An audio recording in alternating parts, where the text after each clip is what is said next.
Ever felt like you're screaming into the void when you apply for a job? Yeah, that rejection stings, and it feels super personal. But what if I told you it's not? What if it's all just a pattern, a system?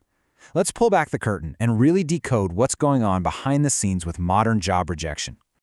All right, let's just start with a number.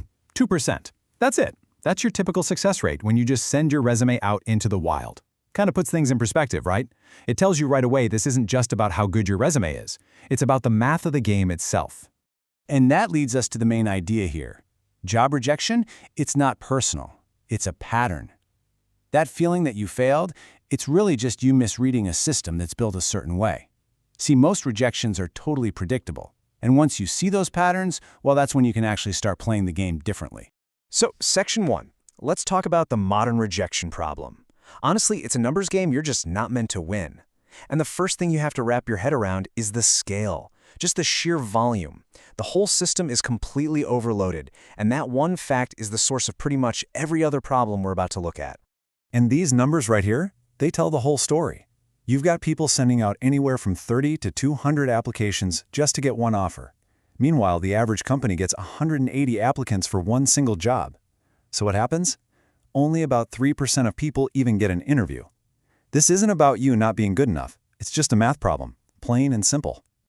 Okay, so if it's not always a person looking at your resume and saying no, then what is it?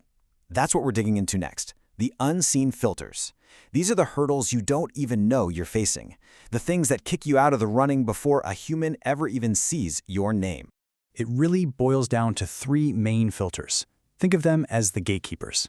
First, there's the timing cutoff, basically when you applied. Second, the knockout question, a simple yes or no. And third, the experience rule, a hard and fast check on your years in the field.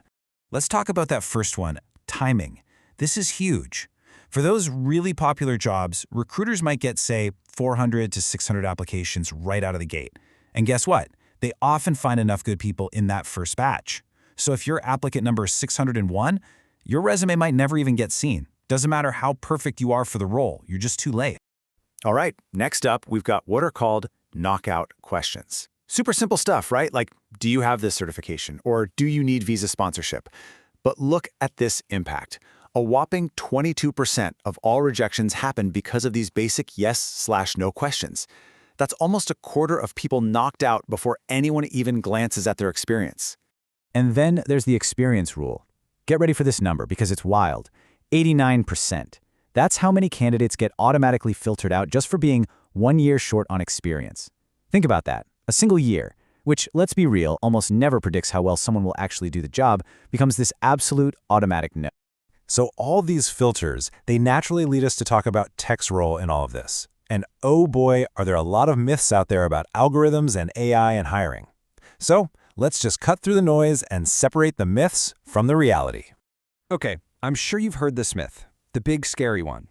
Does an applicant tracking system, an ATS, automatically reject 75% of resumes? You know, the idea that some robot just scans your resume and trashes it before a person ever sees it. Is that actually true? So here's the reality. That whole 75% number, there's no real data to back it up. The myth is that some smart AI reads your resume and says, nope, not qualified. But the reality is way more, well, dumb. It's about parsing errors. Your fancy resume with columns and tables, the system can't read it properly. It gets scrambled. So when a recruiter searches for a keyword, you just don't show up. The ATS isn't rejecting you, it's hiding you.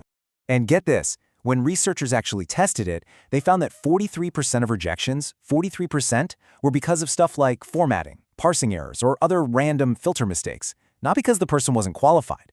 So the big takeaway here? That boring, simple, clean resume might actually be your secret weapon. But here's where it gets really serious. We have to talk about one of the most troubling patterns out there, embedded demographic bias in AI screening. This is where the tech goes from being accidentally unhelpful to actively harmful. Just look at this study from the University of Washington. It's pretty shocking. AI screening tools preferred resumes with names that sounded white 85% of the time. For names that sounded black, only 9%. I mean, that's not just a little bias. That is a massive systemic barrier baked right into the software. And you know what's even crazier? Companies kind of know this is happening. Almost half of them admit their AI has an age bias.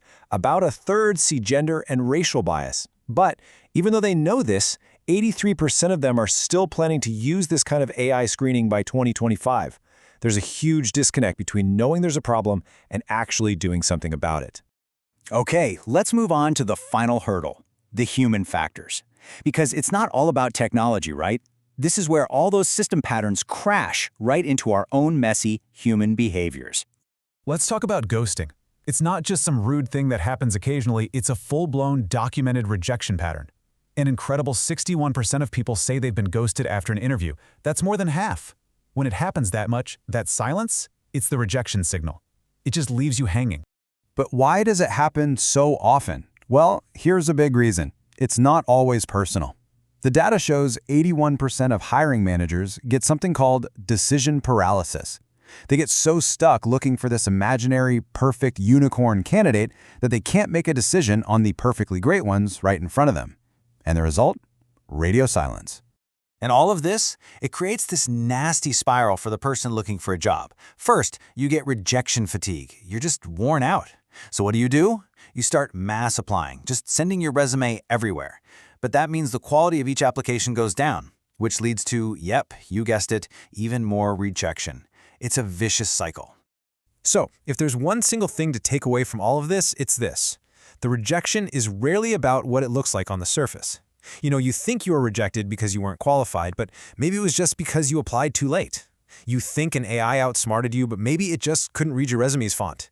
Figuring out what's really going on is the first step to actually changing the outcome. Look, the point of all this isn't to make you feel hopeless. It's the opposite. It's about being strategic. The system is what it is. It's full of weird patterns, filters, and biases. But now you know about them. You can see the hidden architecture. You're not playing blind anymore. So the only question left is, now that you see the board, how are you going to change your game?